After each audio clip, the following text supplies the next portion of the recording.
Welcome to Savage Minds. I'm your host, Julian Vigo, and today's guest is Oliver Traldi. Oliver is a graduate student in philosophy at the University of Notre Dame, a writing fellow at Heterodox Academy, and a columnist at Arc Digital. Welcome, Oliver, to Savage Minds. It's just been crazy. We start the new year, and then a week into the new year, and we're like, wait, this looks like last year. Yeah. It doesn't look much better. Doesn't look much better yet. That's why anthropomorphizing the years is something that I've never quite understood. It's really funny because up until 2017, which was the first year that Trump was in office, everybody, it was always like, oh, it's 2014, don't you know that you're not allowed to say that anymore? And it was this big thing of progress, and everybody's supposed to realize what's right and wrong, more every year. And then starting in 2017, it became the opposite. Everybody's like, oh, something bad happens. They're like, oh, 2017, that's how it is. And obviously 2020 was the worst of those with the pandemic.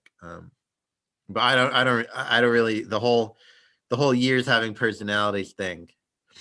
Well, it's true. Even the word, you mentioned the word progress, and that made me think of a performance piece by Sino Segal. I don't know if you saw it. It was at the Guggenheim back around 2002. It was one of the most beautiful things I've ever experienced, I have to say. I was finishing up my PhD, and my director, Vincent Crepenzano, said, you have to go and do this. I've been part of the show, but you go. I won't be doing it anymore after today. So I went. And you go to the entrance of the Guggenheim, and, the entrance is like bookshop on the left, and then vast entrance with the spiral upwards. And you're greeted by a little 5-year-old girl who welcomes you and says, welcome to, this show. And she asks you questions and takes you for a walk. It's very mad, Alice in Wonderland. And she asked what my definition of progress was. And I started to elaborate this definition, and she handed me off to someone who was then about 12 years old. And the age group went up and up as we reached the top of the Guggenheim. And ever since then, I was thinking about this because I've done a lot of work with a wonderful Indian philosopher, Ashish Nandi, who talks about this notion of progress in terms of modernity. And I guess we could even refer to Marshall Berman's work, All is Solid That Melts into Air, I think. But this idea that we posit progress as something that's very linked to modernity, that's very linked to this notion of betterment. But of course, these are philosophical notions. What does that mean to be better? Like we can calculate that. If we're talking about the 100-meter dash, I think we'd all agree that better would be a faster time. Right. But we don't agree with that when it comes to COVID, Wednesday at the Capitol, things like this. Everyone has their own take, so that when I have a whole set of questions here for you, but I keep getting sidelined. I was supposed to finish up a piece yesterday on Wednesday's events in Washington. And I keep thinking, I was thinking about this. So you mentioned the word progress, and I'm thinking about this Tino Segal piece in the Guggenheim, and thinking about, wait a sec, we're in the midst of a media war right now. And a lot of what happened on Wednesday, IMO, is really has been spurred on by the media wars, which have us as clicking. We're clickbait. We're part of the clickbait. It's almost like Facebook uses us as their product, but we're the product everywhere, including for CNN and Fox.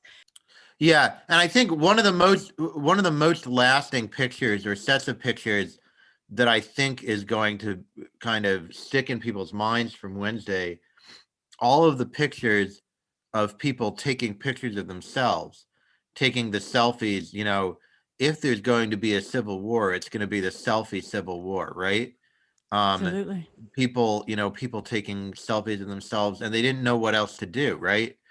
They got in there. They didn't, they were like the dog that caught the car. They didn't know what else to do, and all they knew what to do was take a selfie. I was watching a kind of combined live stream a lot of these people, when they were storming the Capitol, that were part of the mob, a bunch of them were like right wing, or alt right, Hmm. um, sort of streaming personalities. They had podcasts and things like that, and so they had like Periscope or whatever streams set up where people could see from their perspective, and the entire time, all they were saying, they were in the building, all they were saying was things like, we've got 20,000 people now watching, we've got 30,000 people now watching. It was completely about the spectacle of it.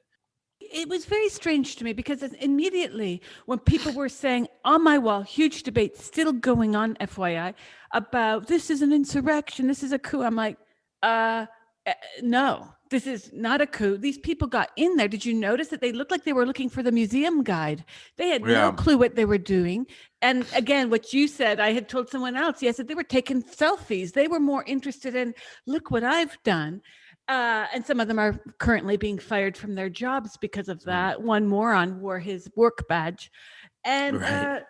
aside from the political animosity and the breaking and entering, just the illegality of it, okay, I still am challenging people to like analyze what this is about, because I really think this is about class. And I think it's about class from a right wing perspective that lacks the vocabulary to speak about it, because they were grasping for straws, hoping Trump Yeah, in his 11th hour was going to bail them. Well, clearly, he's not a person who's going to speak for the working class. I mean, he does right. do the MAGA bit, but he's not going to take action on it.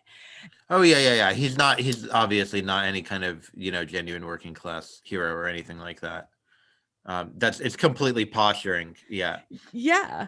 Yeah. And so, I was thinking of this because, I reached out to you, and this is all very related, but Yeah, I yeah, reached yeah. out to you after reading your excellent piece, man. I Oh, mean, the thank you. left has Thank turned you. into a guild hall. I'm going to link to it in the description when I Hmm. post our discussion. But, you're right. The guild, the guild's existence and fervor probably traces back to the twin phenomena of the ailing economy and what Peter Turchin calls elite overproduction. Right. Now, a lot of people who will read your article might not, get some of the references. I know like Paul Cockshott speaks to me a lot about Turchin, which is how I Hmm. delved into his work. What does this mean? I mean, could you explain to our listeners what that means? Yeah. So, I actually think I may have misused the concept of elite overproduction in this article. I think that Turchin, you know, Turchin has something very specific in mind in his theory, but I think most people have taken a more general lesson from the theory. The general lesson is something like,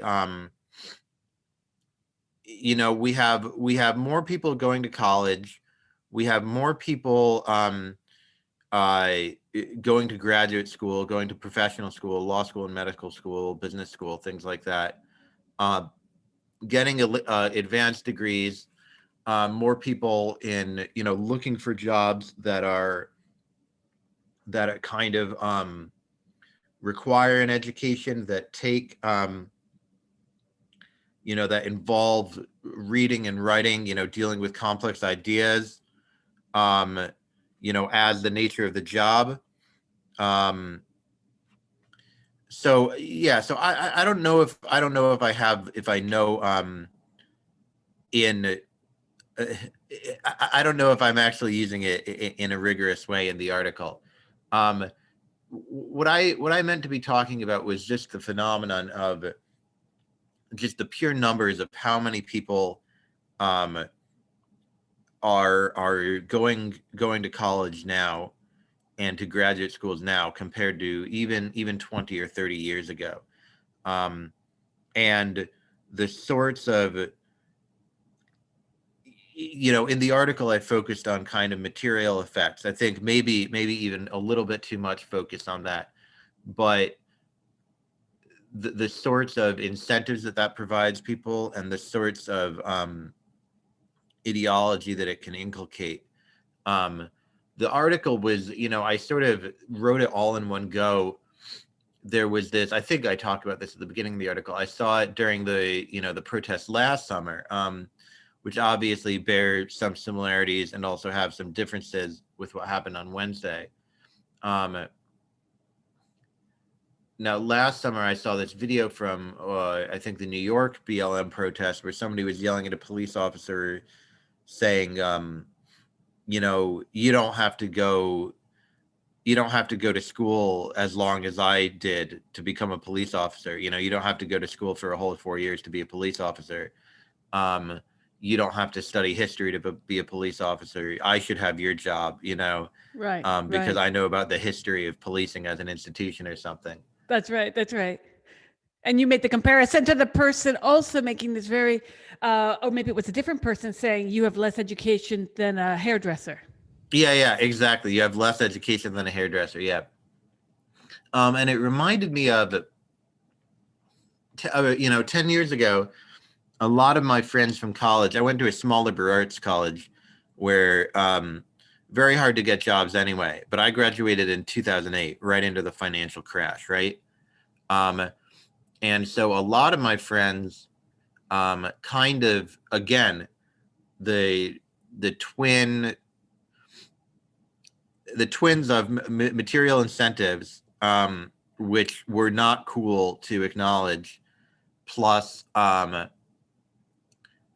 the the kind of just the popularity of socialism on and kind of left-wing views in general on a small liberal arts college campus led to a lot of my friends being involved in Occupy in 2010 or whichever year it was. I'm getting old. I can't remember exactly what was what year anymore. Yeah, sadly. And one of my college friends drew this or created this document or drew this diagram, which became, I guess, a little bit viral at the time, although I don't even know what counts as viral anymore. With Twitter, things such small things can become so viral so quickly. So I don't even know if this was viral by modern day standards or just kind of like a little bit popular. But she drew this diagram where, there were all these things of, what is Occupy really about? What do people really want? Things like that. Right. And she drew this diagram that was just all these interlocking, like, criminal justice, environmental degradation, wars in the Middle East, and there were like 30 intersecting circles that had all these lines drawn between them and things like that, Mm-hmm. And it was just this thing that was meant to look like this kind of complex, hydra-headed monster of intersectional, Science. yeah, exactly. And I just looked at it and I was like, this is the most anti-political. It's one of the most anti-political images that I've ever seen. It's an incredibly technocratic image. And it's something that that I didn't understand, after 4 years of college, because I studied like ancient Greek and stuff in college. I didn't spend that much time thinking about the way that one political cause might actually be the same as another political cause, which is something that a lot of people are often saying about their political causes. True. So, yeah, it always stuck with me, and what stuck with me was that there were these competing, from the political perspective. You shouldn't want to think of, if you're trying to build a popular movement, which I think, at some degree, that's what in general, that's what you're trying to do in American politics, right? You're trying to get people on your side. I mean, okay, maybe that's too strong. There are kind of other institutional maneuvers that you can be doing and things like that. But one thing you might be doing is trying to get people on your side, and that's certainly what people were doing with Occupy, and that's what people were doing with BLM. But there's also this incentive to say, well, the kind of the weird education that I developed, which doesn't help me to be an accountant or a computer programmer or to be a policeman or a hairdresser, or a plumber or anything, but does help me to find a way to claim that some political cause is the same as another political cause or something like that, that education kind of has to find a use somewhere. You know, it has to find an implementation somewhere. Um, and I have, to find a position, in society, I have to make it as though my education is a requirement for that position, right? Because that's my credential. I've learned how to do this, right? Um, and so what I posited in my piece is just in the kind of intervening 10 years, not that like Occupy and BLM are like, they're just examples. They're just meant to be kind of symbolic, right? I'm not saying that anything was the catalyst for anything else or anything like that. um but in the intervening 10 years, we've had this rise in all these stories about first of all, people losing their jobs for saying the wrong thing, often for saying very normal things, but not saying things in the right way, not using the sort of language that you would learn at a small liberal arts college if you were majoring in sociology or anthropology or something like that. Um, and uh, and also a rise in these sorts of positions that have to do with managing the way that people talk to each other, and managing the relationship of corporations and other institutions to these kinds of sets of political causes. Um, you know, the myriad diversity and inclusion officers, vice deans Training. of colleges. Yeah, exactly. Workshops, all of the Robin DeAngelo's. I think over the summer, everybody was, there was a lot of pushback against Robin DeAngelo's book, White Fragility, because it's kind of nonsense. But I thought, the buried lead is, she's laughing all the way to the bank, right? The Absolutely. buried lead is she's not like me. If I wrote a book of nonsense, people would also call it nonsense, but I would just, if I wrote a book of nonsense, the point would be to have written a book, right? For her money is from corporations coming in, and they say, tell all the white people here like how fragile they are. That's the training that they do, right? It's this, the white fragility workshops and things like that. Well, So, it's a and great that, sell yeah, too because it allows corporations like Google and Apple that rely on her and pay her to do their trainings. They pay her a lot. It's a paradox of the 21st century to make white people superficially, I'm putting this all in quote marks, yeah, feel yeah, guilty about their collective past. Every word goes in quotes there. And in the end, never before have we talked so much about whiteness. Like yeah, white yeah. people are always front stage. And I've talked to many people, I myself, am one, but I've talked to people who are not white, and they've noticed the same thing Yeah. as well as many people of European heritage who are like on the left and saying, "Whoa," and people on the right as well saying, Hmm. "This seems to be about white people." Yeah. It's just framing it falsely. It's very false consciousness. Yeah, there's a kind of I don't know what you would call it, a self-flagellating narcissism. But I also think that you know, I think so. I also had a piece on Robin DiAngelo this summer. I don't think it is interesting that DiAngelo herself is white and that her book became the most popular of this set of books. Um, but it's not as there are kind of hucksters who are black or Hispanic or Asian, or any other race, who say the same sorts of things that DiAngelo say, right? Like Ibram Kendi is not somebody who disagrees, to my mind, very much with DiAngelo. Um, I can't really speak that much to anybody else, but certainly and if you look at a college campus where they have some, one of these protests about whiteness, they say we need to dismantle whiteness, like whatever that means, the sort of dismantle. It's always interesting to me when kind of the language of manual labor is used for these very abstract concepts. It really makes it seem as though it's really like make work, right? It kind of fits my Exactly. thesis. It fits the guild Exactly. thesis very well, right? Like Yeah. we need like the construction workers of ideology, right? And they're really working with their hands here, right? When it's all just this gibberish. Jeep Um, rock. yeah, Yeah, yeah. yeah. No, you're absolutely right. And there's this pretense. This is what annoys me the most of it, is that by speaking about a problem, we're fixing a problem, which Hmm. fits right into pop psychology of the 1980s and 90s, and fits right into this kind of ethical blindness to what's become a sort of cultural narcissism, which you do discuss in the article in terms of identity politics. I mean, I find identity politics is very linked to narcissism, Hmm. um, because of the way, I mean, you mentioned, people losing their jobs. Well, for the past, gosh, since 2012, I've been working on the transgender debate in the UK, Hmm. especially. And oh my God, I mean, the death threats I had when I first started writing about this in the next year. Right. And it was really shocking to me. I'm thinking, I'm being threatened. I mean, the article was anodyne in terms of, it was quite balanced. I spoke to both sides and whatever. Hmm.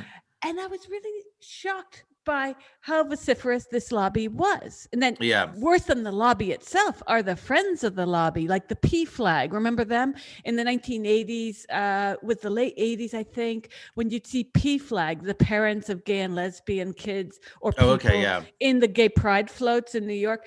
And they were all about feeling good because my son's gay, or, more tragically, sons who had died of AIDS and the mothers were Hmm. present. Okay.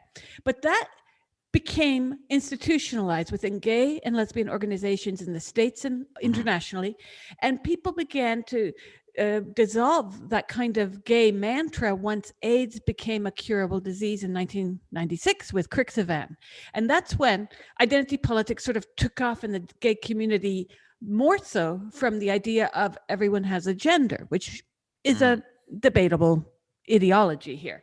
So I was working on that, and I was just, then it was when I hooked into the fact that left wingers, who were even people reading my work on Counterpunch and elsewhere, were saying I was like some kind of neo-Nazi. What? Right. Because I said that biological sex is immutable, that we are sexually dimorphic as a Hmm. species.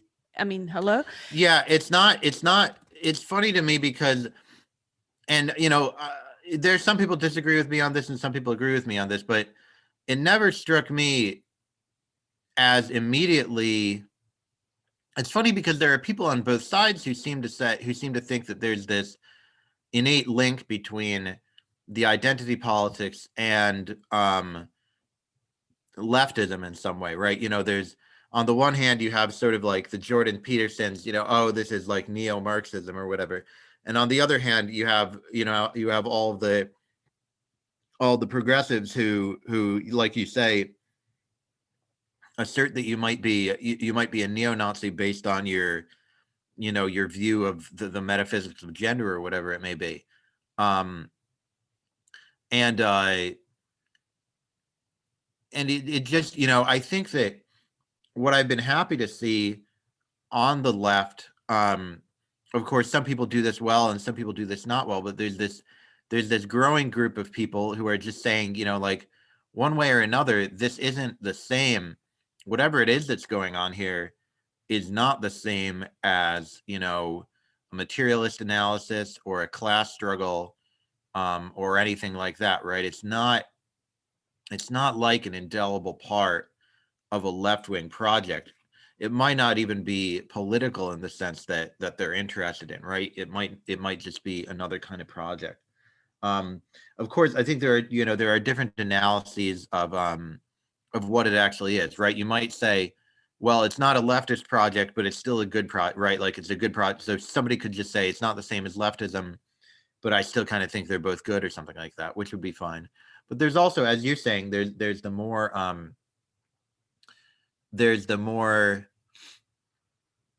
uh there's the analysis that, well, you mentioned narcissism.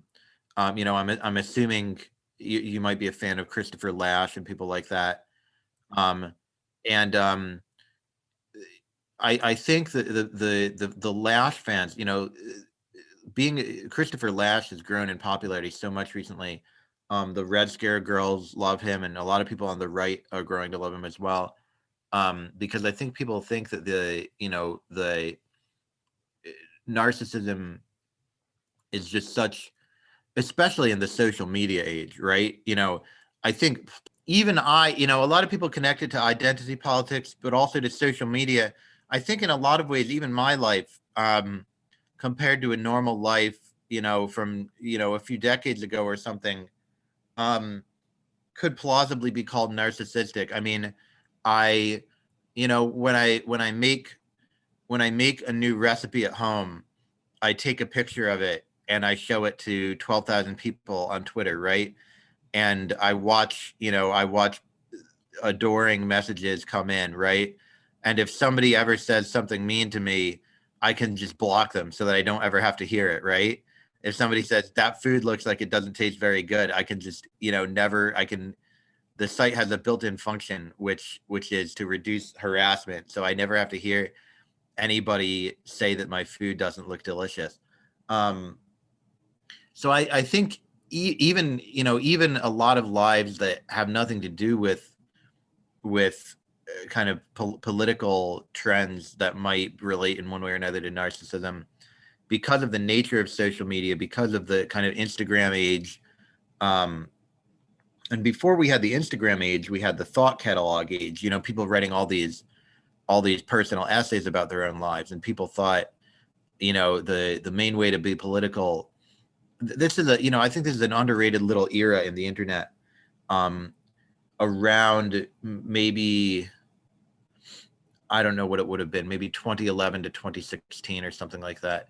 But there was this slew of every piece that went viral was something about somebody's personal experience. Here's my personal experience, experiencing sexism or racism or something like that, and just viral article after viral article on sites like Thought Catalog. I haven't seen a Thought Catalog piece linked in years.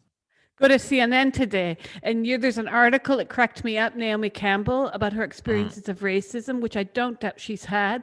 But I was sort of thinking about the infamous telephone incidents with her maid and wondering if there was going to be an interview with her maid about what it's like to receive mobile phones breaking open her skull by Naomi Campbell.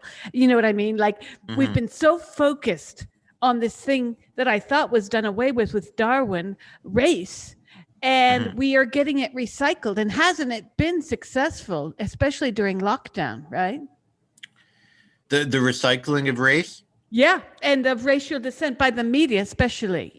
The way that I'm sure you noticed the coverage. Every time Black Lives Matter protesters were outside, you could put money down that New York Times, CNN, MSNBC would be like, peaceful gathering, blah, blah, blah. And you could put money down equally that the opposite Mhm. would be said on Fox News. And the same thing for the evaluation as to how social distancing was carried out or not, right? Right. Yeah. Yeah. Definitely. Yeah. The differing treatments of BLM last summer. Um, I mean, I think that plays into the renewed salience of race, but also into the kind of polarization of the media. Um, you know, I think it's no longer really even debatable that of the cable news shows, for instance, there are liberal cable news. There sorry, not cable news. I don't watch TV, so I don't remember which is which. But of the major networks, there are some that are liberal and there's one that's conservative. Of the major papers and magazines, we know which ones are liberal and conservative, right? Like, Right. just as National Review is conservative now, the New Republic and the Atlantic are liberal, right? The New York Times is liberal, the Washington Post is liberal, just like the Wall Street Journal is conservative. There's not many, I don't think there are real questions about this. I think part of that came about. It was already happening before Trump.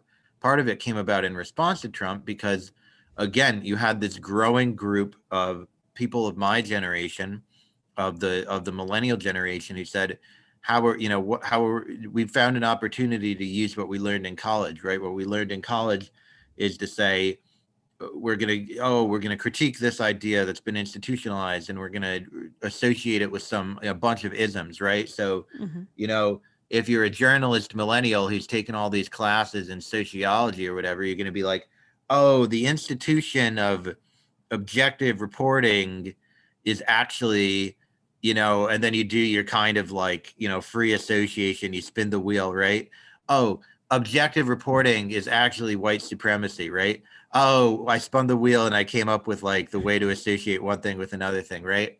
Yeah. Look how look how I've undermined the system by spinning the wheel and doing exactly what I was taught to at my expensive college. Um, And that's part of what you talk about in your article in terms of yeah, Guildhall, exactly. that we're all Yeah, being trained to react in a very monolithic way, ultimately. yeah, ultimately, I think so. But I think, when it comes to the newspapers in particular, I think the newspapers are in a difficult spot here because they went all in on Trump, and now they don't have, you know, I don't know what's going to happen if they're critical of Joe Biden when he's president. I don't know all the people all the people who subscribe to the New York Times and the Washington Post because of all the democracy dies in darkness stuff. You remember when the Washington Post, they changed their subhead or whatever you call it to That's right. democracy dies in darkness? It's just the corniest, like, I wouldn't put that in a Star Trek episode. It's the corniest thing I've ever heard. It's not, it's worse. You know, it's less, you know, it wouldn't be in Braveheart. It's too corny to be in Braveheart, right? Like, um, but it was exactly the right amount of corny to get subscriptions from a lot of people who think, oh, me reading the New York Times is itself like an act of resistance, right? And I think that there's an association between for years and years, it's been a progressive idea that there's this kind of awareness raising or consciousness raising, right? Which is one of the main sort of strategies or techniques. And I'm not obviously not an expert on awareness raising or consciousness raising, but to me, it seems like part of it, the idea that, oh, sort of just by reading, just by being informed, right? That makes you kind of an activist in one way or another, right? That makes you involved and doing the right thing. Um, so yeah. So I think the newspapers are going to be in a tough spot because that was their whole sell, right? That was their whole, you subscribe to us and you're fighting Trump, pay us $1 a month and you're fighting Trump just by reading the New York Times, right? It's a great business move, right? Like it's a great advertising slogan, but it's obviously false. It's false in just an incredibly straightforward way. So yeah, I think, well, I don't know. What were you asking? You were asking something back about the article. Oh, yeah. Well, it was just about this idea of how our contemporary society, especially in the West, is, and not just in the West, because I've seen this exported through NGOs. For instance, many NGOs in India, I saw firsthand talking about sex workers. I mean, I found this a bit appalling. We're talking about young girls being referred to as sex workers. No. And this whole empowerment by language is complete bullshit. I'm sorry. And only, I say to say, it's not about white people, but only Westerners could come up with such a deranged notion of empowerment. People around the world knows that they know what you need to survive in this world, and making language sound empowering isn't it. I mean, it reminds me of the 1980s when they changed the terms of secretary to, it was something administrative assistant. That was right. it. Yeah. And then that got morphed again and later in the knots. But you talk about, you say any job is a job for the guild. In short, you lay out a clear argument whereby ideological virtue must now be followed by anyone worthy and pure enough to hold a job. And we're seeing this too with the protesters who are being fired. I mean, right or wrong, bad costumes and mullets aside, those people outside who did not even go into the Capitol, and then the ones who broke the law and went into the Capitol, I was a bit alarmed to see that now people are losing jobs because of political protest. This is a very slippery slope that I do not want to get on. It's one that you would think, in principle, you would not think that people on the left, historically, the left does a lot of protesting, right? Like the BLM protest last summer. you wouldn't think that they would want there to be a precedent of people losing their jobs for attending protests, for participating in protests. But I think what you see is they assume, and maybe they're correct too. I sort of hope they're not, because I just have this general view that people should be forced to live by the rules that they kind of impose on others, right? I just think of that as being a nice way that I would hope that the world would be. But sometimes the world is that way, and sometimes it isn't that way. Um, I think a lot of people just believe we have enough kind of control of institutions now and corporations and things like that that it's never going to come back on us, right? It's always going to be the case that attending a right-wing protest, because there's been this kind of march of through the institutions and this ascent of woke capital and this group of people who are now all the social media teams and the human resources departments and things like that at large corporations are going to be, you know, largely involved in this sort of millennial ideology.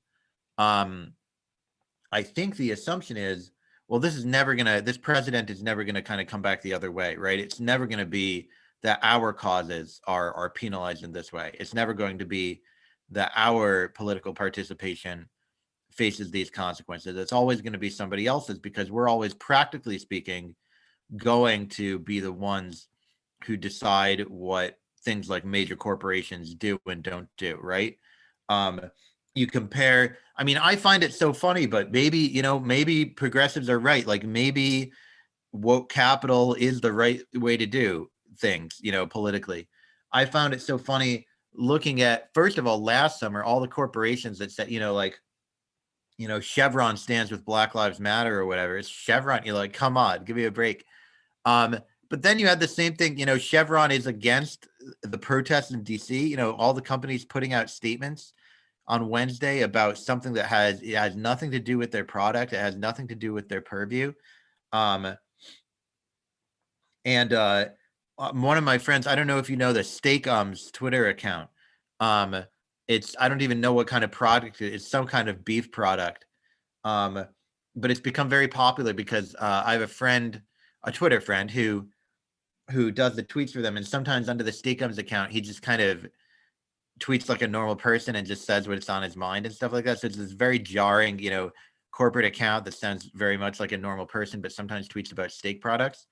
And he said on Twitter, I'm getting all these emails from people, from newspapers saying, what is Steakums, this beef product? What does the company have to say about the protests in DC, the storming of the Capitol?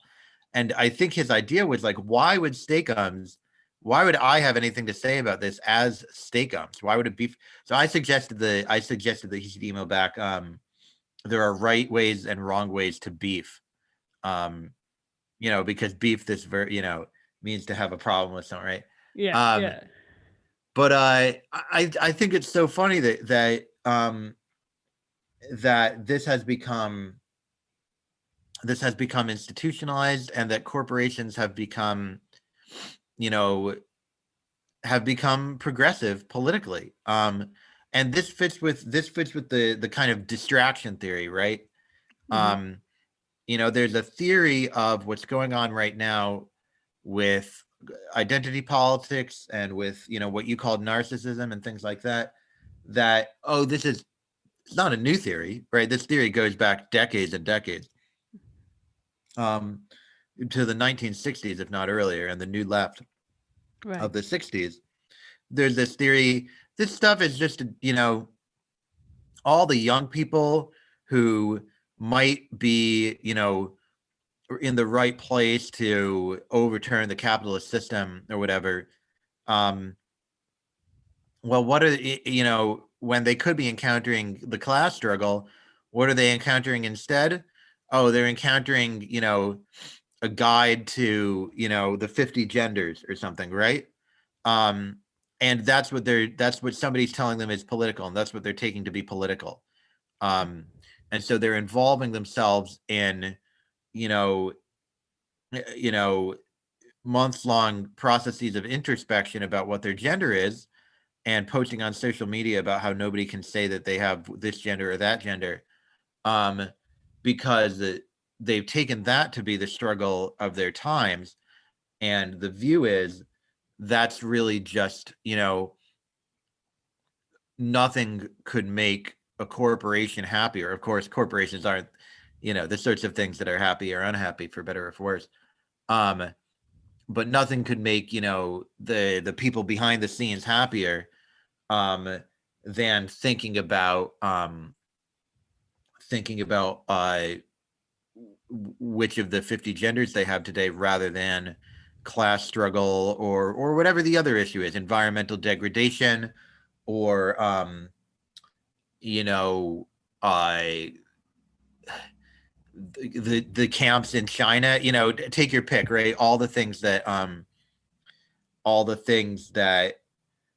a corporation might not want us to think about, we're being distracted from. Well, I it don't know was if I go weird. I don't know if I go in for the distraction theory, to be honest, but I think the kind of point lurking behind it is like, um you have to, at some point, there has to be a divide between politics and introspection, right? Introspection itself, deciding, here's all the isms that I'm part of, here's what I'm going to put in my Twitter bio, you know, all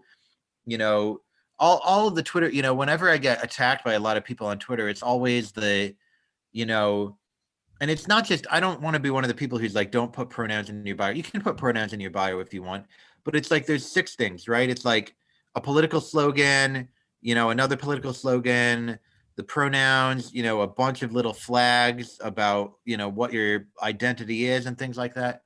Um, and it's just not, you know, it doesn't seem to be me to be clearly part of political action, because it's a part of personal branding, right? And that's where the narcissism comes back in, right? In the Instagram age, which is kind of the age after the thought catalog age, I think, it's all of, being associated with a certain ism, being a Marxist Leninist on on social media, um, is a matter of what social clique you're involved with, and kind of who you want to attack and what positions you want to take. And it's a matter of a kind of developing a personal brand. um and there's something incredibly corporate about the idea of having a personal brand, about the idea of defining yourself in these kind of easily digestible categories. And it doesn't seem to me to be particularly political, even when ostensibly the categories are political categories. You're listening to Savage Minds. We hope you're enjoying the show. Please consider subscribing. We depend on listeners and readers just like you. Now, back to our show.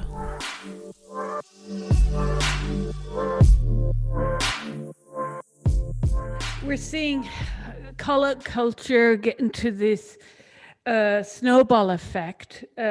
Everyone's calling out each other so much that the callers out are soon getting called out. We've seen this recently as well. I mean, you have to really tread carefully as to what you say today. And it makes me worried that we're losing the ability to have discussions, and just sane discussions. We don't have to agree about everything. Yeah. But like, I just got a message while, I was waiting to speak to you. And someone said, oh, take a look at this. Apparently someone has written a piece that involves my name. And they said, do you want to respond to this? And I don't even have time to read all the things people want to say about me. Mm-hmm. Let them say it. And here we are, worried about how someone sees it. So it's funny when you use the example of taking photos of your food that you cook. I compare pronouns to cooking. I love cooking. And I tell people, I don't insist that you say that my apple pie or my tarte tatin is the best you've ever had, or else. But that's what the pronoun debate reminds me of, because we've gone from what was a political formality of politesse to an insurrection. And I will not be asked to do something or else, not in terms of something that I know to be untrue. So yeah, the me 20 years ago used to be one of those women that would call men who wanted to be called she. I do have to say I regret that now, simply because Mhm. standing in 2021, I see what this has accumulated. The political will of what has become a very well-funded lobby. I mean, oh my gosh, they're commanding the language of journalists. You see articles where, woman blazes down her house and rapes another, and you're like, legally, rape is only physically possible with a penis. So you know that something's off when you see headlines like that. And women in the UK have been organizing because of simple, pragmatic issues of safety within sports and the Rugby Federation ruling last year. Prisons, the fact that they're finding out that over half of transgender identified prisoners in UK prison system are sex offenders. And these are things you're not supposed to say. And I'm thinking, wait, have we really gotten to that point where we can't say truths because we're going to offend people? And if that's the case, we need to have an adult discussion about why feelings matter more than social facts. And then back to historical material readings, which have really preempted the whole discussion of poverty and class, the working class, and the people, like it or not, in the capital. They went about it the very wrong way. But there are class issues in the United States that we have seen that Democrats have not addressed, and the Republicans just as badly. Yeah, so there's things you said in there that I want to. So I don't know. I don't actually. The only things that I really know about the gender debate are kind of from the philosophy side about what we call the metaphysics of gender. I don't know. I just want to express. I don't know anything about statistics about prisons, or anything like that. I do think the point that you made that I think I agree with is about well, it's just a psychological thing. I've always been, and I still, I'm disposed to try to use people's desired pronouns. I think it's kind of a matter of politeness. But there is, and this is something that Jordan Peterson, I remember saying, there's this thing of when you're doing something out of a desire to be polite, and then somebody says that there will be consequences if you don't do it, the psychology changes, right? If politeness is being kind of extracted from you by some sort of force or threat, then you really stop wanting to be polite, right? You start wanting to push back against it, and it becomes very hard to figure out, what you actually want to do in a situation where you're under some kind of threat. And I think that in a way, this is very negative of me, but in a way, I think that that's also the reaction that people are sometimes looking for.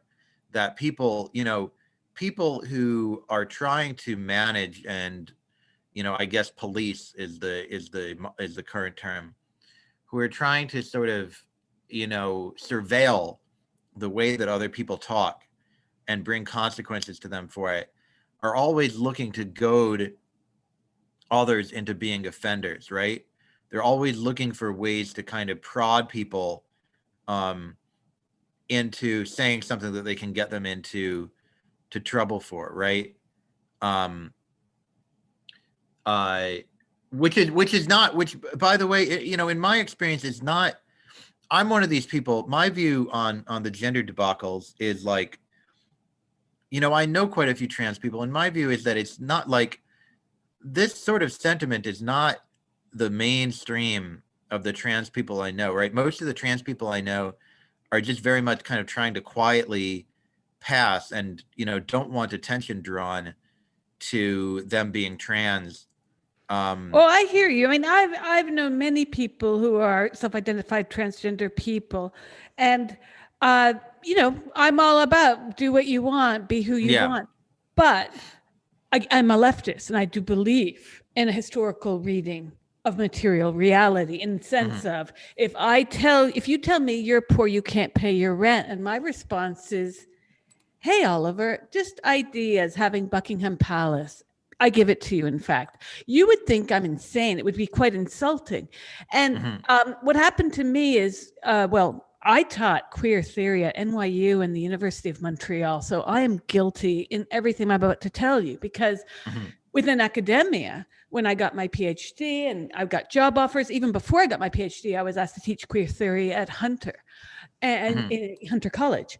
Yeah, And yeah, yeah. I know Hunter. Yeah. yeah, and I was, great. I know the whole gamut. I mean, I think some of queer theory is brilliant, and I do exclude Judith Butler from that. I think her book Gender Trouble is convoluted and badly written, and I Hmm. think that the better queer theory are people like Eve Sikowski Sedgwick, Epistemology of the Closet. But this was never a movement initially about claiming wrong body or internal gendered feelings. Not at all. In fact, it was a revolution against that. It was about mainstreaming homosexual desire for until the mid 90s, for certain. And it became something else in the late 90s. And that's when I had, moved on to other issues. I was working on terrorism and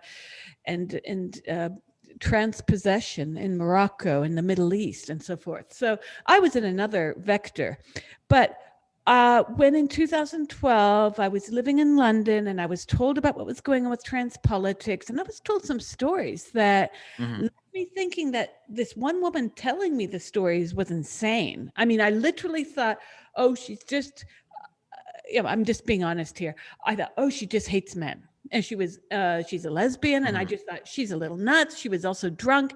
Well, God, I spent the night reading up on what she was saying, and I was rather embarrassed to learn that every word she said was true. And this had to do with internal politics, certain councils, certain ways that women, especially lesbian rights, were being turned in the UK. And I was a bit alarmed because what was happening was, in fact, there's this thing called the cotton ceiling, where males who identify as transgender women were putting pressure on young lesbians to have sex with them. And this was all well documented. And I was a bit like, okay, these are not the people I knew. Like I know a lot of transgender identified people, and this is not what they do or Hmm. think.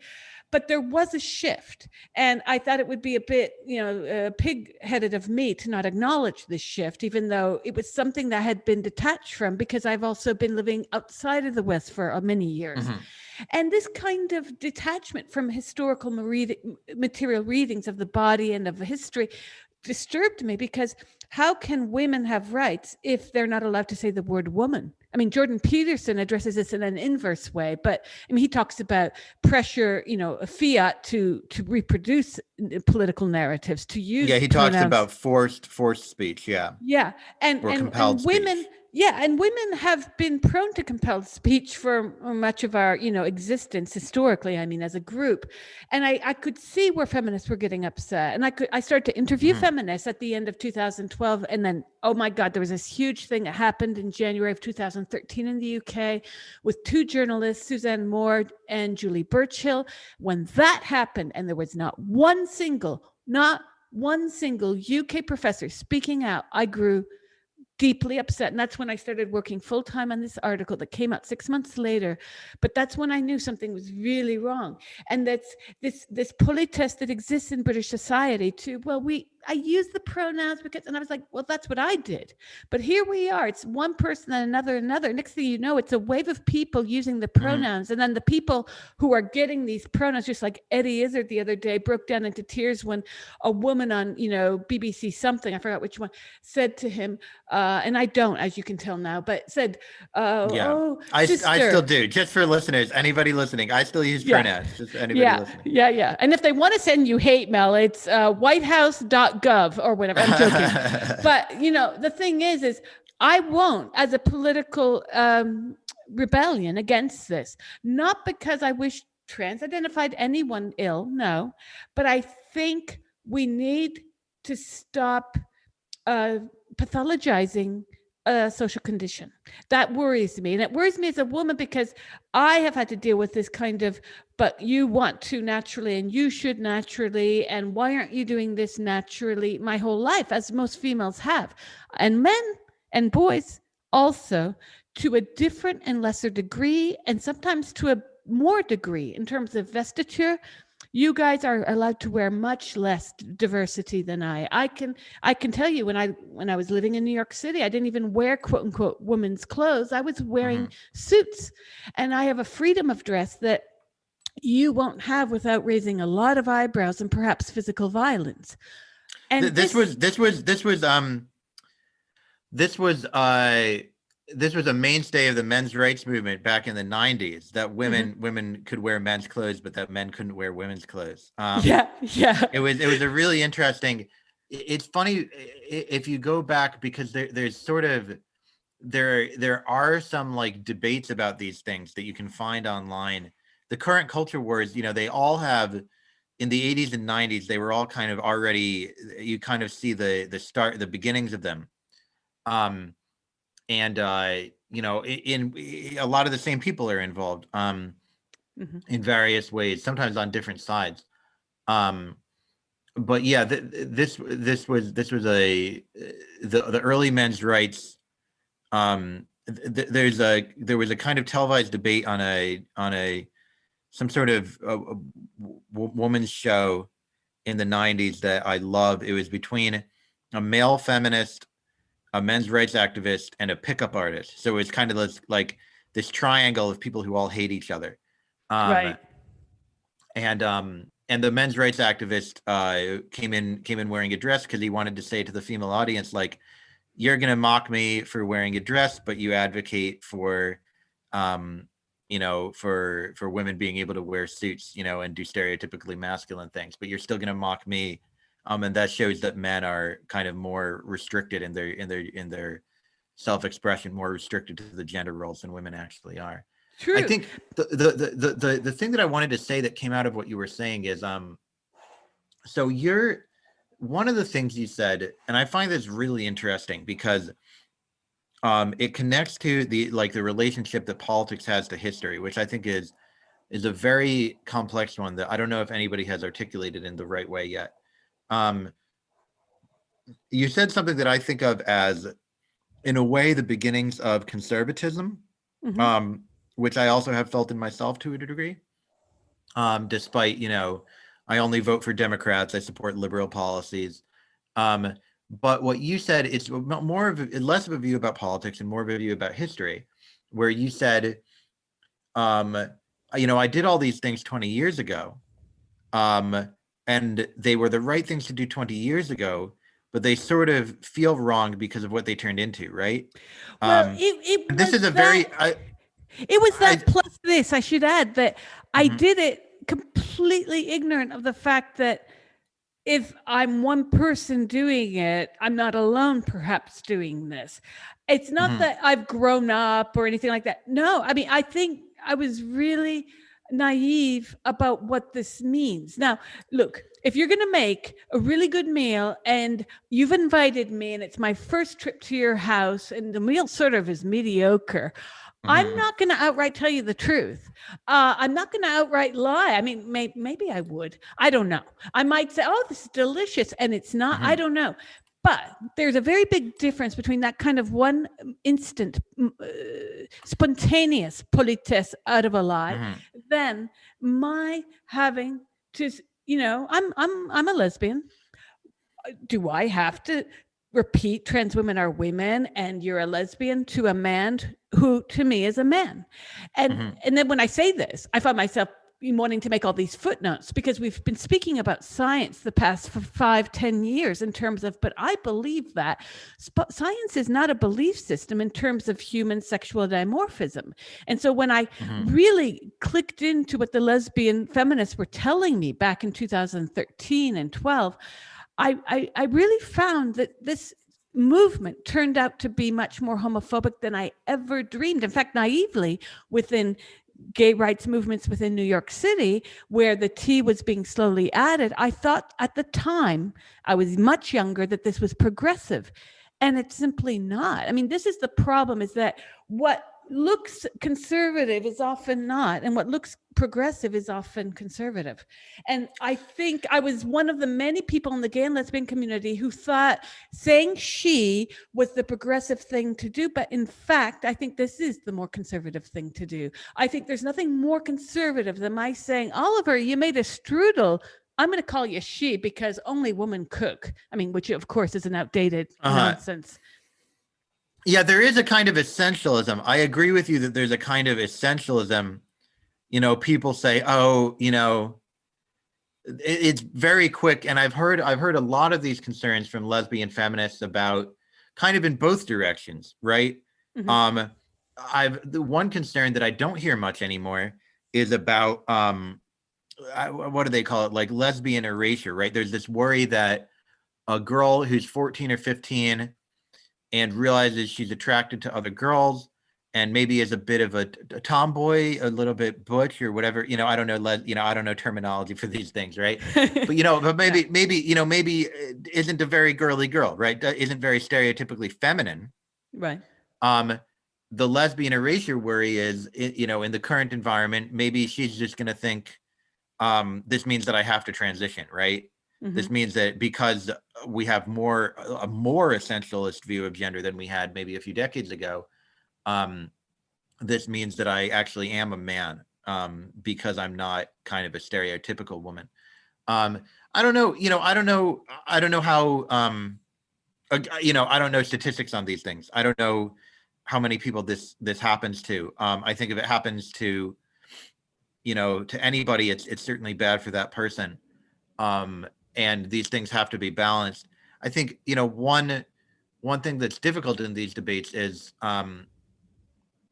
you know, people just don't acknowledge that there are these problems, right? That there are these challenges and these potential disasters. And nobody wants to say we have to balance our awareness that this sort of thing might happen with our, you know, our eagerness to acknowledge and support people's self-identification. Well, that's an interesting premise. So, however, what does it mean to support one? You see what I'm saying? Yeah, that's exactly. Yeah, no, I completely agree, and that's the sort of issue that I haven't thought too hard about, and kind of don't want to get into too much. Again, White House at yeah. Send all mail about what I've said to Donald Trump, or to, you know, to whoever. You could probably just leave it on the steps for the next wave of rioters. But the thing that I wanted to say about history, what I meant by conservative wasn't really, I don't mean politically conservative, but I think there's a kind of historical conservatism, which is just, I'm a philosopher, right? Or a philosophy student at least. So I always just think in terms of what sorts of arguments people make. That's kind of the way I characterize people. What sorts of arguments do people find convincing? And the most conservative historical argument is what we call the slippery slope argument, right? So the slippery slope argument is just, okay, it wouldn't be so bad. You're proposing that we do X, right? It wouldn't be so bad to do X, but once you do X, you're kind of opening the door to Y and to Z, and all these other things are going to start to happen, and those things are going to be bad. So even though X might actually be good, we shouldn't do it because it's going to lead to these other things down the line. This is an argument that is often taught as a fallacy because it's not a deductively, right? Nothing in the premises guarantees that this will happen. But actually, it often does happen, right? Like a lot of the time, things do kind of snowball into other things that you don't expect, right? And social trends kind of pick up steam, and things like that.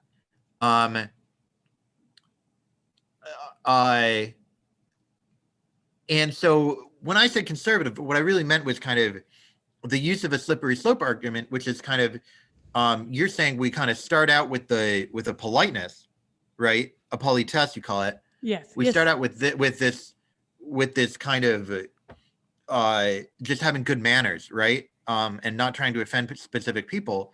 Right. And then this leads to, oh, maybe it would also be polite to do this. Oh, maybe it's incumbent upon us to do this. Maybe it's politically necessary to do this. That's right. And then it becomes another thing. Maybe it's polite to do that, and then that becomes politically necessary. And you kind of, a lot of things kind of start to fall into the basket of actions that are required of us and positions that we have to publicly take and things like that. Well, it's quite ironic what you're saying. It's exactly what I was saying. But Judith Butler in Gender Trouble talks about this. She uses a Hegelian argument to talk about subversion. And she says that when we subvert, the line of subversion moves over and over and over. And in a way, I mean, she didn't mean it for political discourse as we're discussing, but I do feel like that my using she in 1990 both disavowed my own ability to 20 years later say, but hey, I was just being nice, because these are social facts. I mean, I don't, walk down the street and see someone walking their dog and say, what a cute kitten. They would probably think I was nuts, or that I didn't speak English well, or any number of scenarios, or I had COVID and was out of my mind at the moment. But we interact with each other because language does mean something. And what I find really troubling from the left is that we have abandoned actual political action in favor of the easier trend of language. And it's not subversive. Mm-hmm. Language is just a theater here. I mean, think of, William Burroughs and his notion of language being a virus. It's just been extrapolated all the more into this kind of Leotardian language game. And I don't feel that comfortable being part of a left that is now, I'm sorry to say, but the left is wholly on board with misogyny when they have labeled me and other women as TERFs. I mean, I'm not a radical feminist. I'm not even a self-described feminist. Not that I would have a problem doing that, but for issues of my wanting to sort of step outside of the groups to be able to more objectively report on things, I try not to be involved with groups. Right. That's just my own political line. And I'm sort of... But even that is something that people... Even that is something that is kind of disdained now, right? Even the idea of trying to be less political so that you can be more objective, that is kind of, the old ways are dying. That is something that, that's the sort of thing that I talk to people about, and people tell me, oh, this is a myth. The idea that you can be less political, being less political is just a way of being more political. It's like, what does that mean? That's, what does that mean? But this is the sort of thing that people tell me all the time, because I'm the same way, right? I'm the same. I think it's good to maintain your distance. I think it's good to keep track of the facts, and to kind of try to assess in a more detached way which arguments you think are convincing and which arguments you think aren't convincing. In general, I don't think, and you see this on both the left and the right, but I don't think that journalists should be, last summer during the BLM protest, there are some journalists who were pro and some journalists who were anti, right? Mm-hmm. And when you read accounts of the protests based on the name, mm-hmm. you knew what sorts of things were going to be reported, right? Right. And if it wasn't a journalist's name you knew, then you could probably figure it out based on the outlet that it came from. And I don't think that this is good. I think a return to the old ways of kind of objectivity and detachment would be really healthy. And the idea that there's some sort of myth, of course, nobody's perfectly objective, but nobody's perfectly anything, right? Right. Any ideal, nobody's perfectly progressive either. Nobody's perfectly anything. So the idea that it shouldn't be an ideal that we strive for, in how we think about the world and how we represent the world, and especially in how we write and discuss political issues publicly, I think has been a net loss. But it's another example of the sort of, a lot of the people pushing this anti-objectivity line, they got it straight from, it's not like there's some creative, some op-ed writer is like, oh, I have this creative new idea. Very few op-ed writers are trying to generate new ideas, right? Like me and like a few other people. Most op-ed writers, they think, oh, I remember this class in college where we said that objectivity was like a Western imperial construct or something. So I'm just now gonna write that, but do it in reference to like the BLM protests or something like that, or in reference to Trump running for president or something like that. And so all of these things just kind of get refactored, um, these things that are learned kind of as part of what I would call, at least in that article, a kind of initiation into a guild initiation in college, are then kind of refactored and reapplied kind of to the issues of the day that come up. Very in a way, in a very uncreative and mechanical way, right? Something comes up, somebody says we should try to be objective about it, and somebody else writes their think piece about how objectivity is a myth that gets a million shares or whatever, because people think it's so mind-blowing. But people think it's mind-blowing precisely because it's just the same thing that they learned in college, and they're just kind of feeling happy to be able to understand it and participate in it. So I think that, yeah, so basically, okay, I went on a little rant getting us back to the guild, getting us away from the issues that will make people hate me.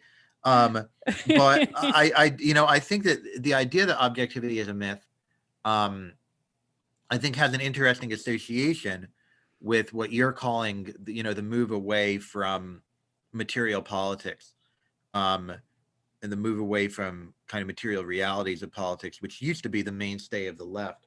Yeah.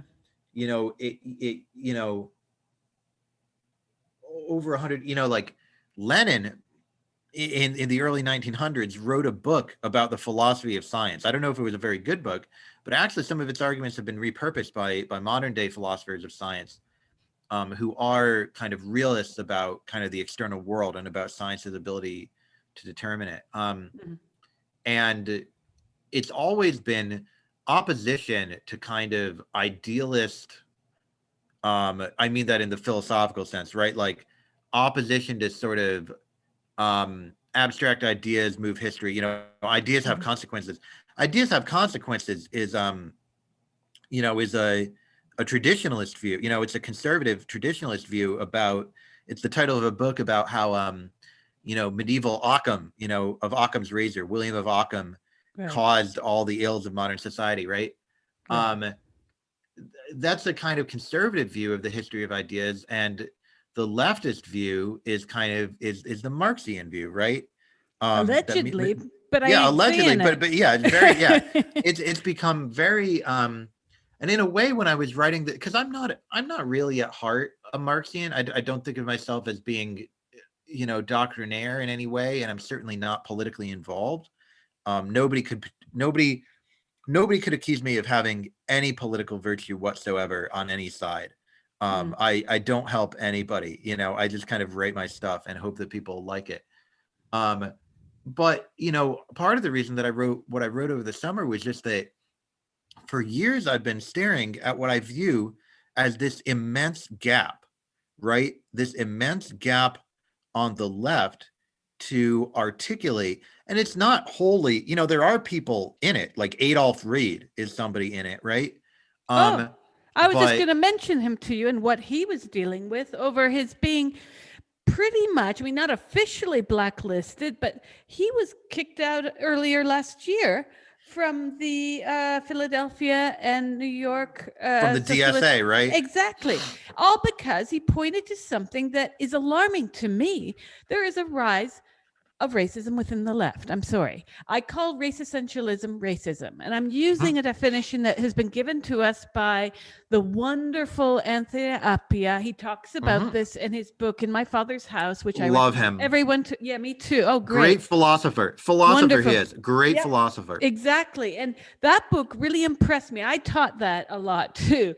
But I tell you, we have got to really snap out of it, because the left is looking like the more racist, yeah, and race right obsessed. And there's, I saw somebody, I've seen a bunch of people say these things on Twitter and sometimes in essays. But I see this expressed often, people who really are on the left and are progressive, and they say things like, I sometimes wonder if being taught to like think about race constantly actually made me more race, I actually notice more now what race people are, and that, like, without me wanting it to, that leads me, to form certain opinions about them. And I think I think that the color blindness, which Appia, in the 90s, Appia developed a position that's called race eliminativism in Mm-hmm. philosophy, right? Just Yeah. there isn't any such thing as race, right? There's no biological kind that justifies the way that we talk about race. So there just isn't such a thing as race. Um, and this was kind of the philosophical version of what you might call the racial ideology of 90s liberalism, which was colorblindness. And I think colorblindness was very underrated, right? I Yeah. think, okay, some people say colorblindness, it doesn't get us every outcome that we want, right? Because there are still historical inequities and this and that, right? That's very Yeah. true. But you have to think about what you replace it with, right? And I think what colorblindness has been replaced with causes problems that are worse than the problems of colorblindness. And I think that the inequities that colorblindness might not be able to address can be addressed in universalist ways and without racialized language, right? There are Yeah. things like, and of course, maybe there's some aspect of the problem that you end up underestimating that way. But you also avoid causing these other problems, right? Yeah. Um, I think there are ways, and you also avoid inconsistencies, right? The people who are so in favor of criminal justice reform, but then there's a white offender and they say, lock, he should be shot. I hope all these awful things happen to him in prison and stuff like that. Mm-hmm. Um, and it's just suddenly, all this hatred comes out, right? That is so at odds with the principles that they've expressed. So I think color blindness is underrated. Universalism is underrated. All these great things from the 90s. Really, I'm just a guy who grew up in the 90s and wishes we could go back, right? We Yeah. believed in objectivity. We believed in color blindness. Um, and the music was better. Um, so, so it was all much Yeah. better in the 90s. That's my view. Yeah. Yeah. Um, and I think, uh, the people in philosophy who disagreed with Appia, the now prevailing view is this social construction view that race is real. We kind of make it real, but it's not any less real because it's our thing, right? So you Yeah. have to be aware of race. You have to talk about race. We're not going to stop talking about race because we've made it real by a social construction, right? Right. A lot of this is very, what is meant by social construction, very, very variable from one person to another. Can move from a very vague reading to a very precise reading very quickly. Um, and I just don't. I think that the old position was better. I think that the eliminativist position was better. Um, and yeah, I do think that there's a rise of race essentialism, and Reed in his way is like me, a throwback. Obviously he's a committed Marxist, which I'm not. um but I think he has the same view, that in a way we've gone backwards on some of these issues in the way we talk about them, but also the way we think about them, and also in the positions we advocate about them. um Reed is also, I talked about the distraction theory earlier, right? The distraction theory of identity politics. Reed is also a proponent of the distraction theory, right? Like Mm-hmm. Reed's view on anti-racism is you're just rearranging deck chairs, right? You're Mm-hmm. rearranging deck chairs on the Titanic. You say, oh, wouldn't it be great if like there were more, like proportionally more of the immiserated, miserable, impoverished people of America? Wouldn't it be great if more of them were white? And Mm-hmm. wouldn't it be great if more of the CEOs were black? And Reed just thinks that this is like politically insufficient, or maybe not even, not only insufficient but politically um worth opposing. if Mm-hmm. if this is your agenda, Reed thinks this is the agenda of the black managerial neoliberal middle class or whatever. That's I right. don't know. I don't know class terminology. I don't know. I don't understand. I don't really completely understand what a PMC is. I think if there is such a thing as a professional managerial class, I'm undoubtedly a member of it. Well, Um, he's in a way. I think the professional managerial class fits very well into what you write about with the guild. Oh, yeah, yeah, absolutely. Yeah, the guild is definitely, insofar as there is a PMC and there is a guild, they're like, the PMC is like the class whose ideology and mannerism and thought process is what I call the guild, right? So there's definitely an association with that. And it's not at all a coincidence that my piece on the guild was in the Bellows, which is one of the main outlets for kind of anti-PMC leftism. I Well, we've got also the fact that a lot of the people who are speaking out in the name of race equality or equity, depending on how you want to read that, but like BLM, I wrote a piece earlier, last summer, about how, many of the founders of BLM are themselves. I mean, they're not poor Black women. Right. And there's an entire agenda even in there within trans politics and so forth. I mean, that's all been discussed. But, one of them has been associated with the Aspen Institute, which has ties to the Defense Department. I mean, we need to start looking about where the left is, because that's not so left. And there's a lot of race essentialism there. Not that they don't have, when I say they, I mean the participants, not necessarily the organizers, not that they don't have their heart in the right place. Yeah, it's great to recognize our history. But when I was interviewing Glenn Lowry on this show a few months ago, he said to me something that really, resonated with me. He says, why are we talking about slavery? Why are we talking about Jim Crow? I think a lot of people are sick of the rinse and repeat of our neuroses at this point, our need to talk about race all the time. Let's talk about something else, like really, let's talk about something else. People in good faith went to the streets last summer. I don't disbelieve that. And for some very good reasons. Absolutely. For some very good reasons. And it would be a lie to say that there aren't problems of racism, not just within the United States, but within many countries. We got that. But I don't know if talking about racism in the way that we're framing it is A, helpful from a philosophical and spiritual level, and B, going to get us anywhere. We've been here before. And I also think that the exiling of certain voices, such as John McWhorter's and Glenn Lowry's and Reed's, the Black guys at Blogging Heads, they're great. Yeah. And let me tell you, I have written for Black Agenda Report.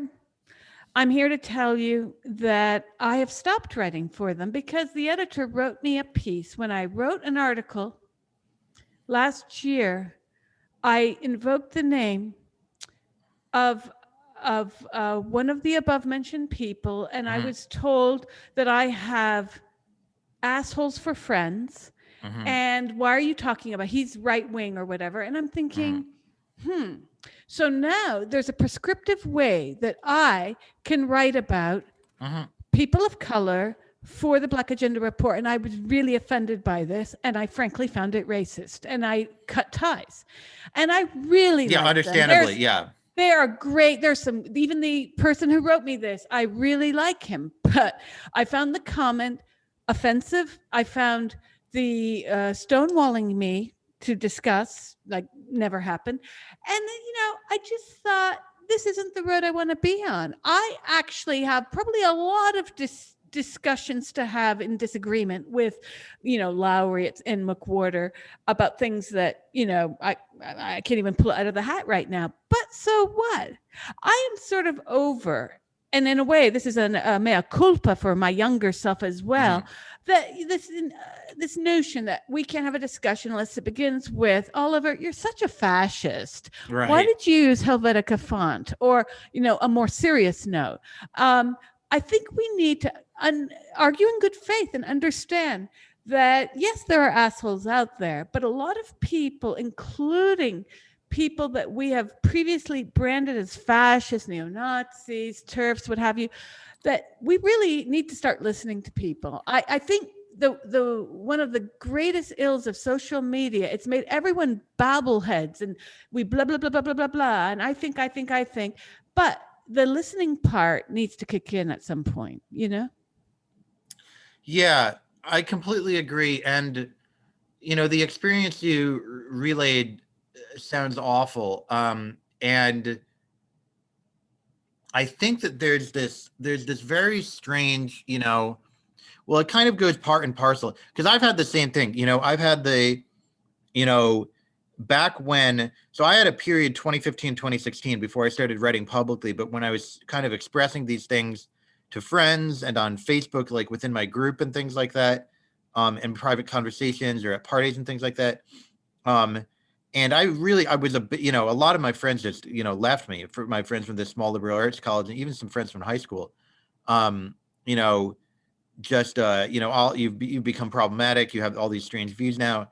Um, and one of the, it's funny that the names we mentioned, right? Because, somebody said, Oliver, it just doesn't sound like you read any black writers, right? It doesn't sound like you have, like you've actually read any black writers on race. And I was like, like, some of my favorite writers are, Glenn Lowry, John McWhorter, Adolph Reed. And it's, oh, no, they don't count. You know, that doesn't count. Um, and it's amazing. Like, it's amazing that people would say that, right? Like, it's just amazing. It's so much more, it's so much worse, than just having a contrary opinion on some issue in which race is involved in some way, to have these views about, oh, we're going to exile, like, races are these kind of essential groupings that you can be exiled from based on political disagreements and things like that. It's so, that's, to me, that is so much more pernicious of a view. And that's the one that I think, is encouraged, along with all this talk about, you know, yeah, like I said before, oh, we need to dismantle whiteness, or, oh, all this stuff. You've probably seen this stuff. All the, you know, white women are the scum of the earth type of stuff. All the white women who write these kind of cringing, sad articles saying, "I'm a white woman and I just want to apologize for white women." All these, why do you get to? Why would you even think of apologizing for an entire race and sex group? Like, this is exactly the sort of, I represent my race, I represent my sex, I represent my class. This is exactly the sort of thinking that growing up I thought had luckily become outmoded and had become progressed past. The idea that when we see people, we see them as avatars of entire demographic groups, and not as individuals. And I think this, we've returned to, maybe not returned, maybe we've moved on to something new and different that has just some similarities. But we're in a current place where there's a lot of encouragement, and even coming from, you know the racialization of what happened on Wednesday, all the debates about this, oh, if they had been black, it's literally the first thing that people think when there's a protest with a lot of white people is, let's talk about what would have happened if they had been black people, right? There's no, it's just all of this and it's all incredibly counterfactual.